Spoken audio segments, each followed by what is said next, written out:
Bismillahirrahmanirrahim. Assalamualaikum warahmatullahi wabarakatuh. Salam kenal. Saya Lukman Hardia, dosen di program studi S1 Farmasi, Fakultas Sains Terapan, Universitas Pendidikan Muhammadiyah, Unimuda Sorong. Sebagai seorang dosen, saya bertanggung jawab dan berkewajiban untuk melaksanakan tridharma perguruan tinggi, yaitu pengajaran, penelitian dan publikasi karya ilmiah, serta pengabdian kepada masyarakat.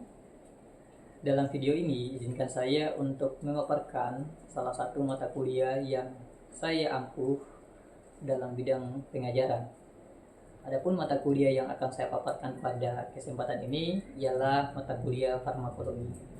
Mata kuliah farmakologi adalah mata kuliah wajib yang dapat diampu oleh mahasiswa pada semester 4. Mata kuliah farmakologi ini menjadi mata kuliah wajib di program studi farmasi yang terdiri dari 16 kali pertemuan, di mana 14 kali pertemuan dilaksanakan secara tatap muka dalam proses belajar mengajar, 1 kali pertemuan untuk ujian tengah semester, dan 1 kali pertemuan untuk ujian akhir semester.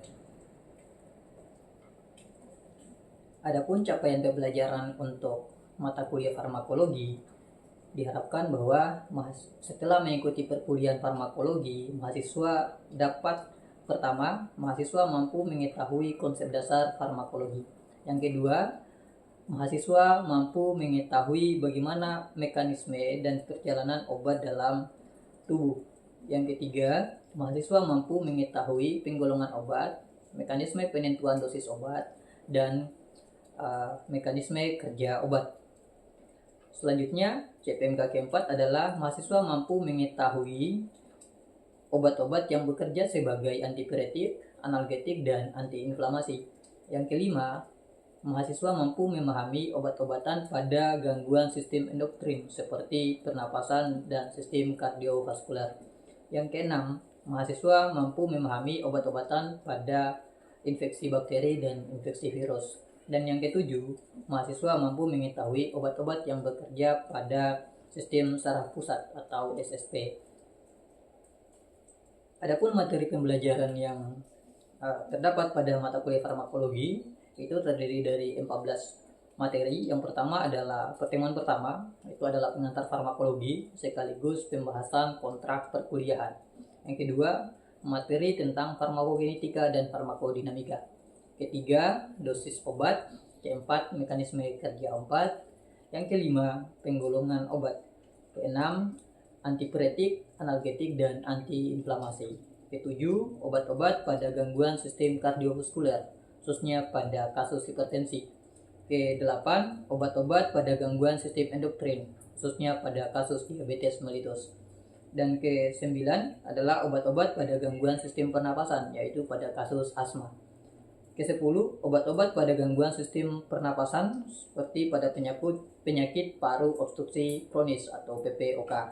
Ke-11, obat-obat pada penyakit infeksi seperti upper respiratory infection maupun yang lower respiratory infection.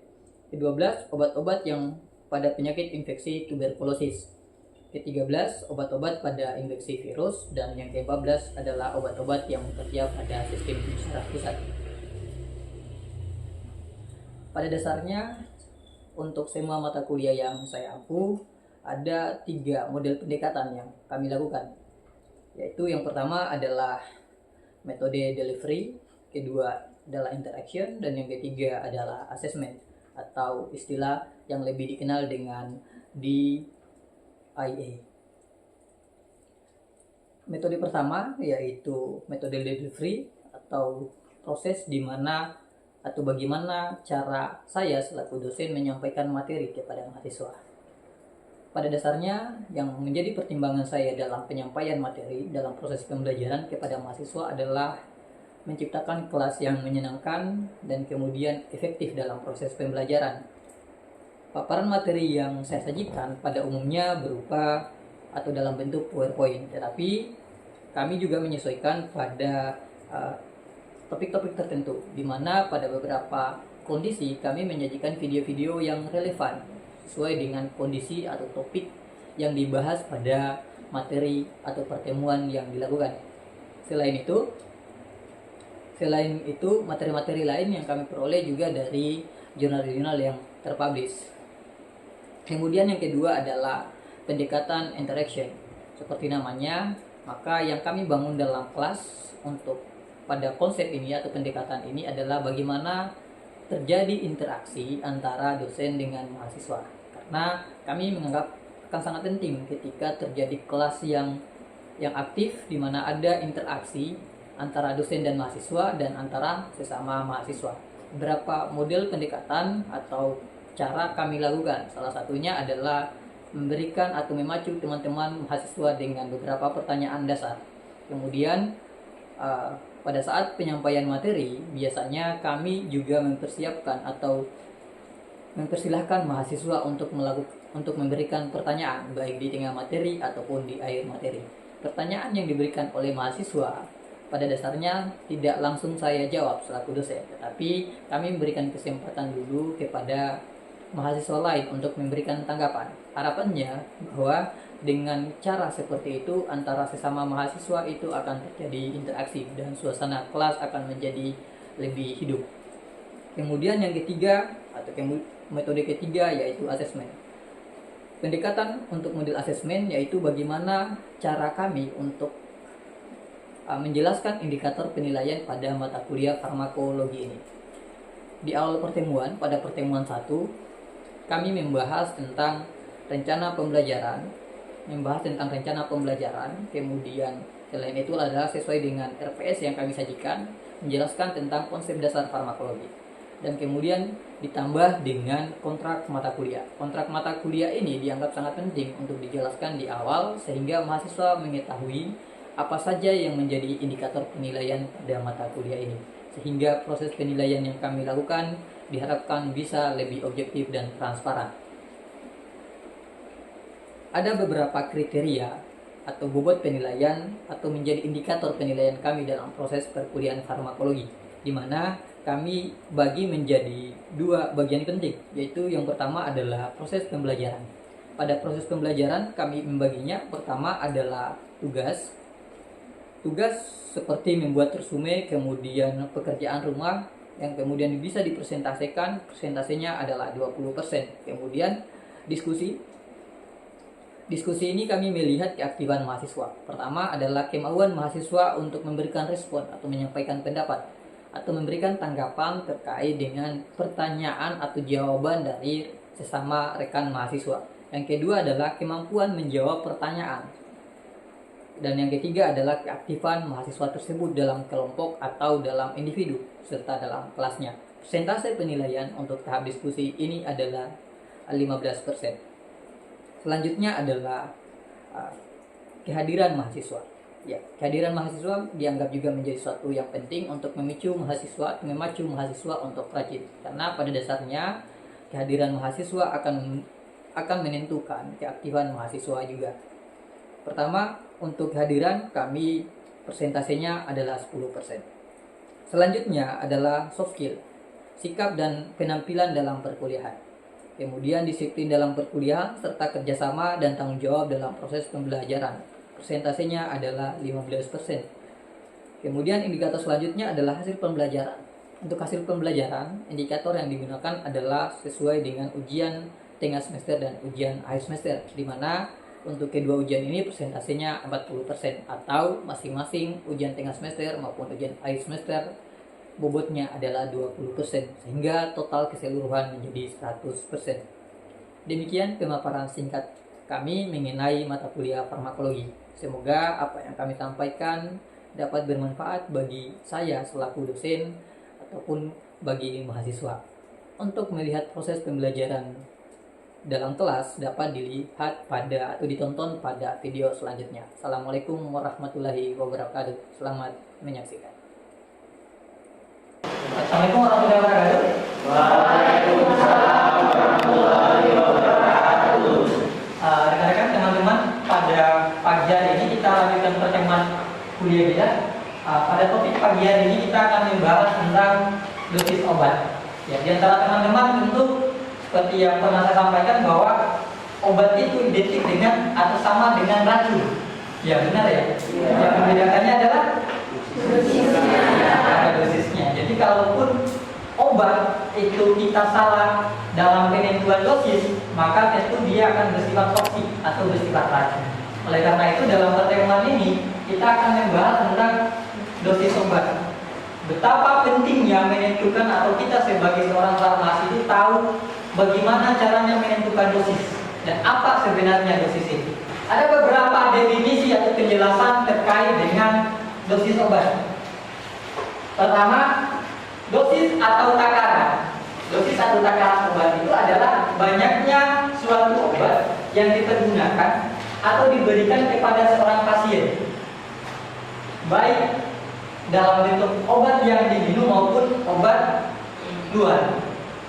Kemudian menurut Farmakopeia Indonesia edisi 3 tahun 1979 mengatakan bahwa pengertian dosis kecuali dinyatakan lain adalah dosis maksimum dewasa untuk pemakaian lewat mulut yang diminum, maksudnya kemudian injeksi, subkutis dan rektal. Jadi dari beberapa rute pemberian obat, maka itu bisa harus disesuaikan dengan dosis dewasa. Sekarang nanti akan muncul pertanyaan, ini kan dari definisi ini itu ditekankan bahwa adalah dosis maksimum dewasa. Bagaimana dengan anak-anak misalnya? Karena yang konteksnya di sini kan dewasa ya. Bagaimana dengan anak-anak? Ya nanti kita akan membahasnya nanti. Kita selesaikan di sini dulu. Kemudian apa fungsi daripada tujuan perhitungan dosis? Apa gunanya kita tahu tentang perhitungan dosis itu? Tugas utama atau tujuan utama dari perhitungan dosis obat itu adalah bahwa seperti yang saya katakan tadi, obat itu termasuk racun. Dalam artian bahwa obat itu mempunyai potensi efek samping yang sangat besar.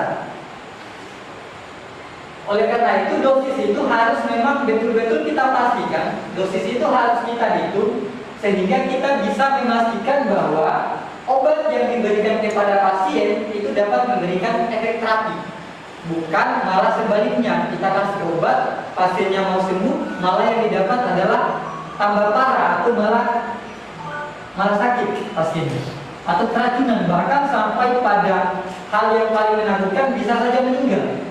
Konsentrasi obat yang diinginkan di dalam darahnya. Kenapa kemudian yang diinginkan atau dibutuhkan dalam darahnya?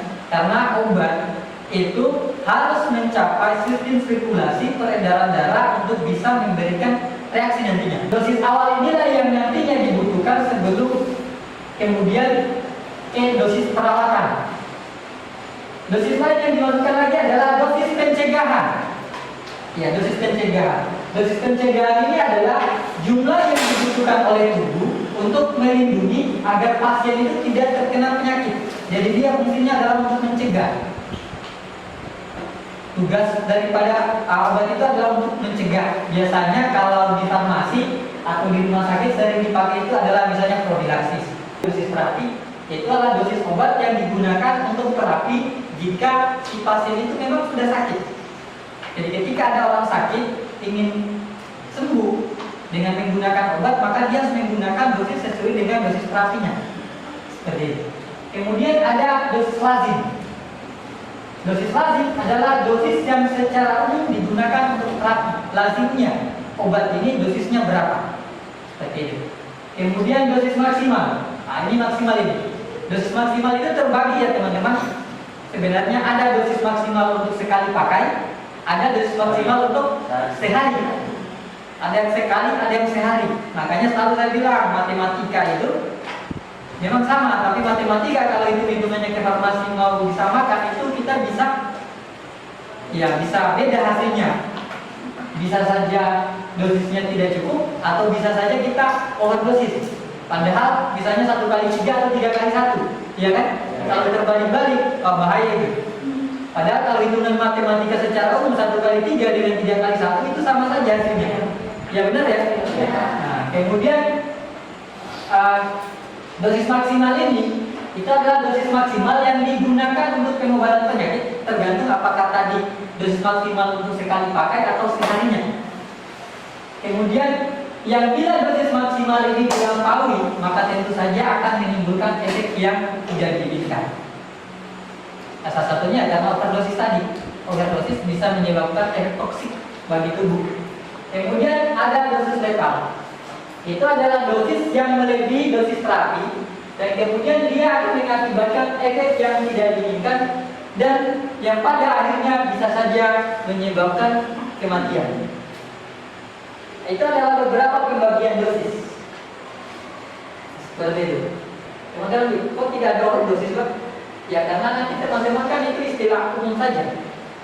Istilah umum saja. Ini terbagi di sini. Dosis letal. Karena dia kelebihan dosis. Seperti ini. Dari dosis ini kira-kira yang mana yang aman? Ya ini. Terapi ini, dosis kelas ini. Seperti itu. Ya, selanjutnya seperti yang saya katakan, dosis obat itu harus tepat sehingga dia bisa menyebabkan tingkat keparahan daripada penyakit pasien itu bisa terkontrol. Kemudian jika dosis berlebihan, maka efek yang ditimbulkan tentu saja akan menjadi efek toksik, bisa menjadi racun bagi tubuh. Kenapa? Karena ya ketika dia over, bisa saja dia tidak cukup untuk diikat oleh protein dalam tubuh bisa. Maka dia menjadi obat bebas yang tidak terikat dan tidak memberikan efek. Seperti itu. Sehingga di sini dikatakan bahwa sedangkan jika dosisnya terlalu kecil, tidak mencukupi dosis lazim tadi, maka yang terjadi adalah obat tidak akan efektif. Ini adalah pembagian dosis berdasarkan umur atau usia. Tadi saya katakan sama teman-teman, ini kan penjelasannya untuk dewasa tadi Pak di farmakopea. Kalau misalnya untuk anak-anak bagaimana? Makanya ada namanya konversi dosis. Bagaimana kita mengkonversi, merubah dosis dari yang dosisnya tadi obat itu dibuat untuk orang dewasa, kita konversi, kita rubah, kita sesuaikan dosis itu untuk anak-anak. Ada 3 secara umum yang sering dipakai. Rumus Fred ini diperuntukkan untuk bayi. Ini yang perlu diperhatikan, kita akan hitung-hitungan sedikit. Ini adalah dosis maksimum untuk bayi. Dalam hitungannya karena bayi adalah bulannya, maka N yang di sini adalah rumusnya berapa? N per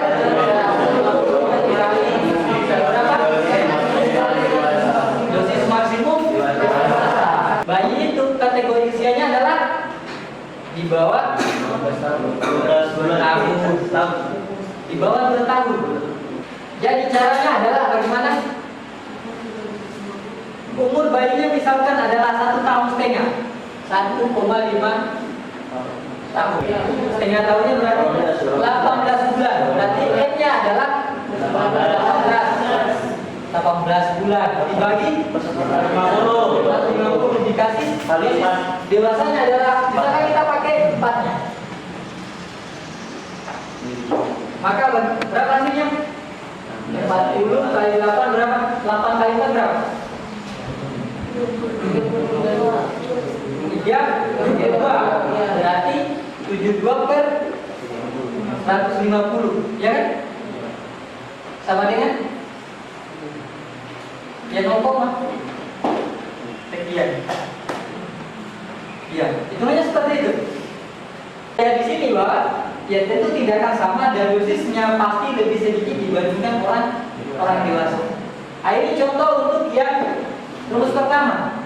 Rumus kedua, rumus yang untuk anak di bawah 8 tahun.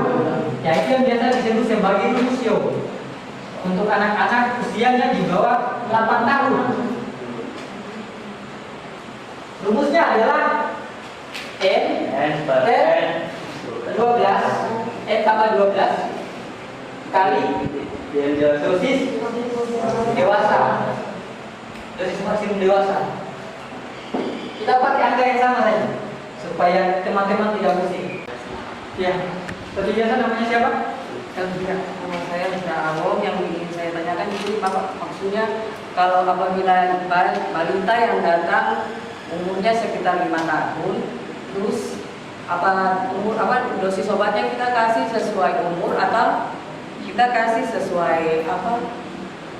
Berat badan. Iya, berat badan. Ya, Karena berat sering terjadi masalah seperti itu, Bapak. Oke, siap. 5 tahun. Kita pilih yang mana? Dosis yang paling bagus adalah kita berdasarkan usia atau berdasarkan umur. Ada yang bisa bantu jawab? Kalau menurut saya berat badan. Berat badan. Karena Kalau kita sesuaikan dengan umur, apabila dia datang, terus dia bermasalah itu dengan berat badannya, kalau tidak sesuai dengan dosis. rumus yang berdasarkan usia gimana itu? Sebenarnya saya dapat pertama seperti itu. Ada lagi? Ada yang bantu jawab? Iya. Jadi teman-teman, kalau dibandingkan antara penentuan yang paling ideal, yang paling bagus sampai saat ini, itu yang direkomendasi. Dua-duanya nggak ada yang salah ya. Tapi yang paling direkomendasikan itu adalah perhitungan dosis berdasarkan berat badan. Contoh, ada yang 4 tahun, anak-anak, ada yang 30 kiloan, ada yang baru belasan kilo.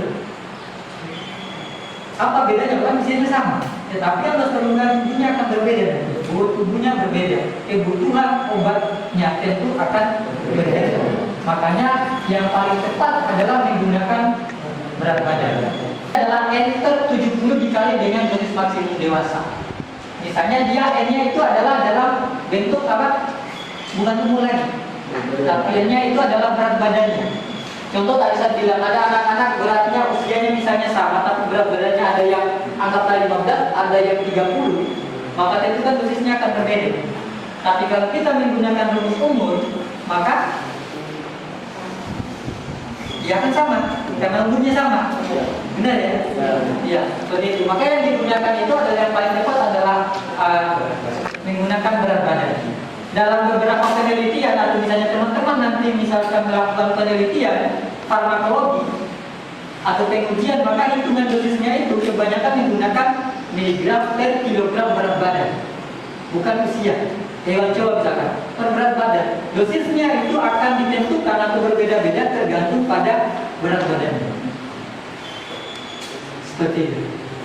Yang tidak berubah adalah 70. Kenapa 70? 70 ini adalah nilai ketetapan yang diambil dari apa? Berat ideal orang dewasa. 70. Jadi berat ideal orang dewasa itu adalah 70. Literaturnya seperti itu. Kemudian, ini tadi yang saya bilang. Bagaimana caranya menentukan dosis, persentase dosis maksimum daripada suatu obat? Tadi kan saya sudah bilang ya, dosisnya maksimum itu adalah pertama adalah ada dosis maksimum sekali minum, ada dosis maksimum sehari.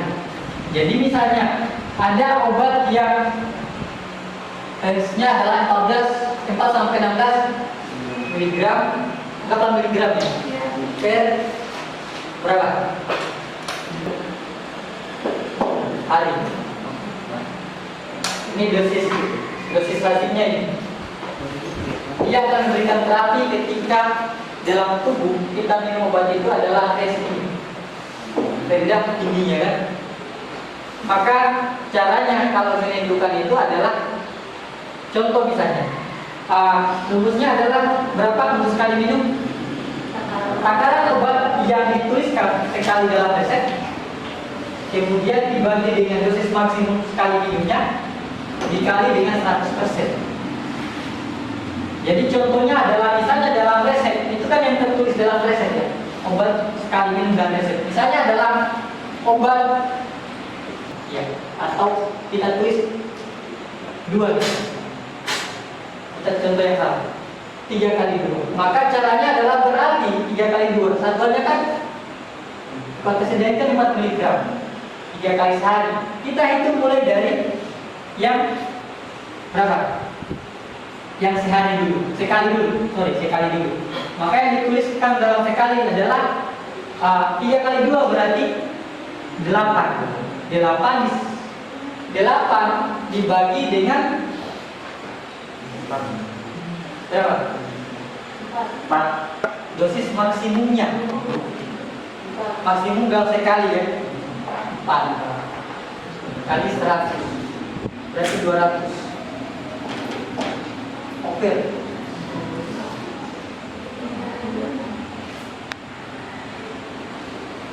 3 kali 2, 3 kali sehari 2 tablet, bukan 3 kali 2 6, bukan matematika ya. Ya, jadi kan obatnya adalah 4 mg satu tabletnya kan, diminumnya ini kan sekali, ini sehari, ya kan? Kalau ini diminum 2 tablet sekali minum, sementara obatnya adalah satu tabletnya 4 mg, maka otomatis yang dia minum itu berapa miligram? 8. Ya 8, tinggal dikali saja kan, 2 tablet dikali dengan 4. Kemudian yang seharinya berapa? Seharinya kan 3 kali 2. Itu berapa? 6 tablet. Ini yang seharinya ini. 6 dikali 2, ini baru dikali ini. 6 kali 4 berarti 24 dibagi 16 kali 100. Tetap over. Jadinya over. Makanya berarti obat ini nggak bisa diberikan dalam 3 kali 2. Coba kalau misalnya 3 kali 1, berarti 1 kali minum 4. Oh, oke. Iya kan? 1. Hasilnya berarti 100%. Kemudian 3 kali 3 kan tetap 3 ya. Kemudian 12 per 16 masih juga. Ya kan? 12 bagi 16. Kan obat-obat itu dia tidak stagnan. Misalnya kayak pastamol. Pastamol ada yang tahu dosis sekali minum sehari dalam sehari maksimal berapa? Maksimal berapa? Bentuk sediaan pastamol berapa? 500 ribuan, 150, 500 berapa? 500 apa? Miligram. Sekarang dalam sehari maksimum berapa miligram? Ada yang tahu?